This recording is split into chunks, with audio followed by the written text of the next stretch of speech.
Welcome back, 49ers Faithful, to another episode of Voice for Niner Faithful. I'm Jason, your host, and today we'll be diving into the thrilling Thursday Night Football victory over the Seattle Seahawks.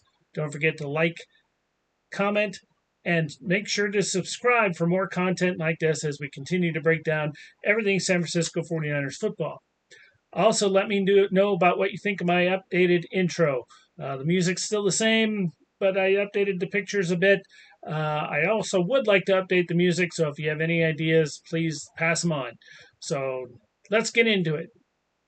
The 49ers entered Thursday night needing to get a win after some very disappointing losses. After falling to the Cardinals and the Rams in recent weeks, there was a lot of pressure on the Niners to find their form again. And I think they did that. I think they didn't disappoint, grabbing a hard-fought victory, 36-24 over the Seahawks. If you watched one of my previous shorts, I did the my prediction for the game, and I said 34-24, so pretty close. But the game saw some tense moments, but the team, they showed their resilience and their grit, especially coming off the previous blown leads that they've had. So I'm happy with that. Shanahan, he emphasized how important it was that the team did the bounce back and not let the lead slip away this time.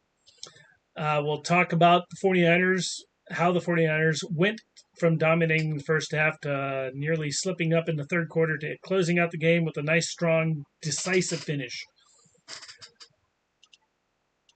Brock Purdy shined amid injury concerns to the rest of the team. He was the engine that kept the offensive rolling, going 18 of 28 for 255 yards and three touchdowns. His connection with his receivers and decision-making was on full display. No interceptions either. It was awesome. That humongously, awesomely beautiful touchdown, 76 yards to Debo. That was incredible. No one can deny that. The fact that Purdy kept the team going even when Jordan Mason went down with his shoulder, it speaks volumes to how much of a leader he is. While Purdy may not have had to deal with the Aaron Rodgers type expectations in his career so far, he's proving game after game that he's the guy to lead this team. So, speaking of Jordan Mason, he went down, and Guerrero stepped up. Awesome, great job for the rookie.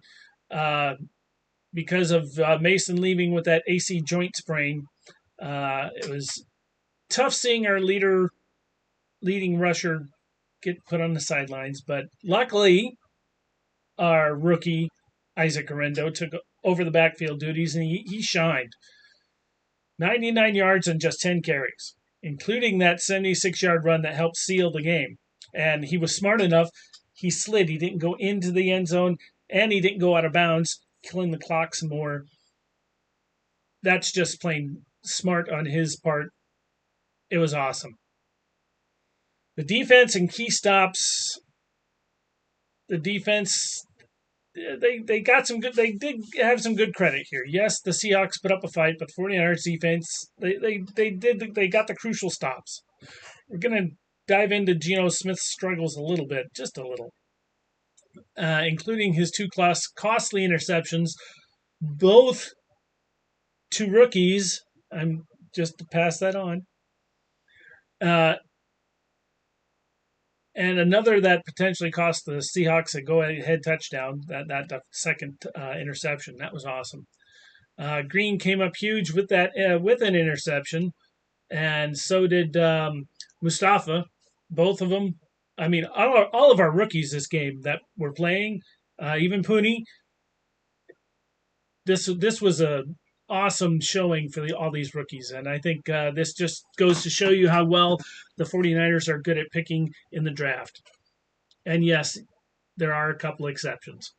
Debo, speaking of getting back into some Debo stuff, he made history, speaking of big moments.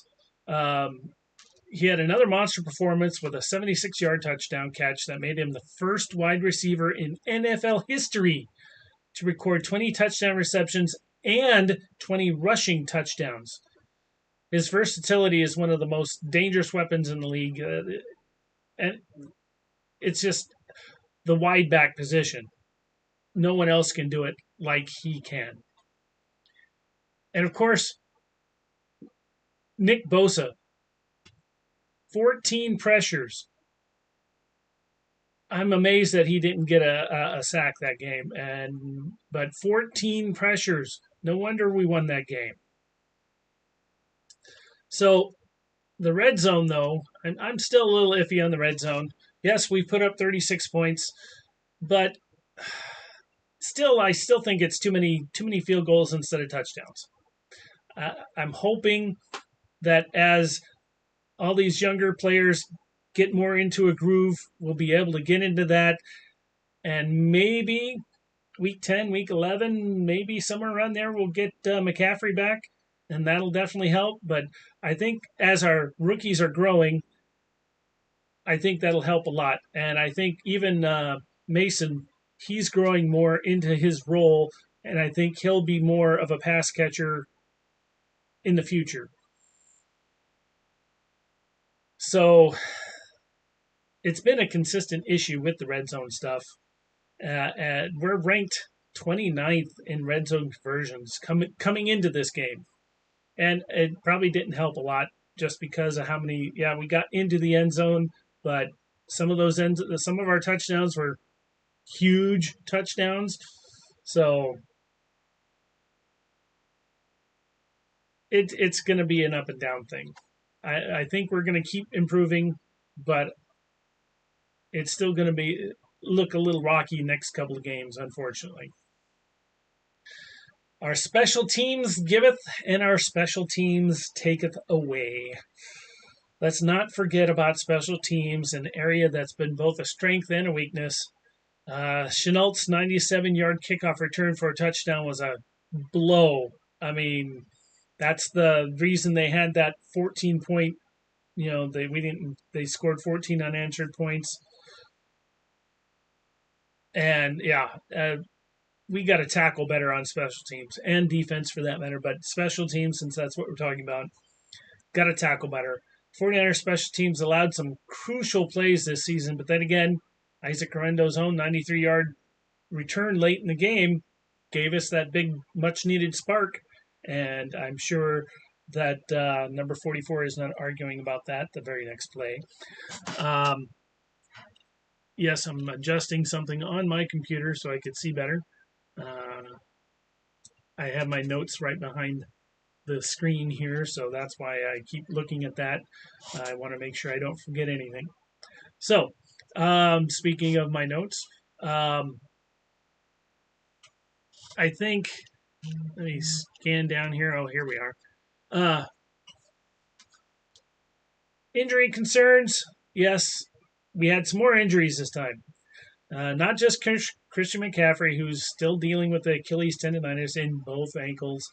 And with Mason's injury, next game we might see more of Guerendo and Patrick Taylor. We'll also touch. Might as well just do it now. Why wait? So kicker Matthew Wright. Again, here we are with a kicker getting hurt. The very next game after Moody got hurt. But on the plus side, it looks like he's going to be fine. We aren't going to have to go get another one. So he should be fine by our game against the Chiefs. But it's something we have to be concerned about. We have a lot of injuries already.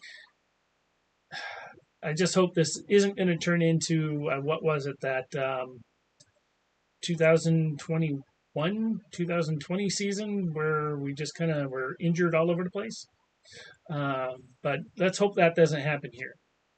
But speaking of injuries and someone coming back from injury, Ricky Pearsall returns. He's going to come back and start his practice window will open next week. Whether or not Pearsall will be ready for the Super Bowl rematch against the Chiefs, we're not sure yet, but he's going to start practicing on Monday.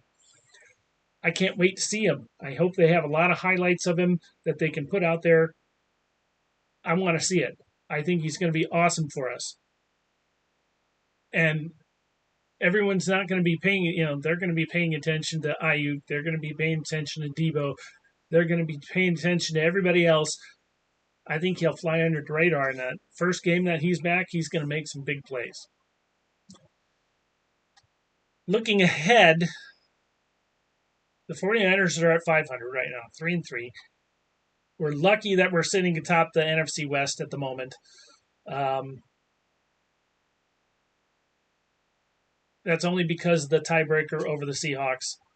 But it doesn't stop here. Next week's matchup against the Chiefs, that's going to be a huge test. And later in the week, I'll go into in some shorts what I think is going to happen there and what we can do to possibly win that game. But that's going to be a huge, tough match.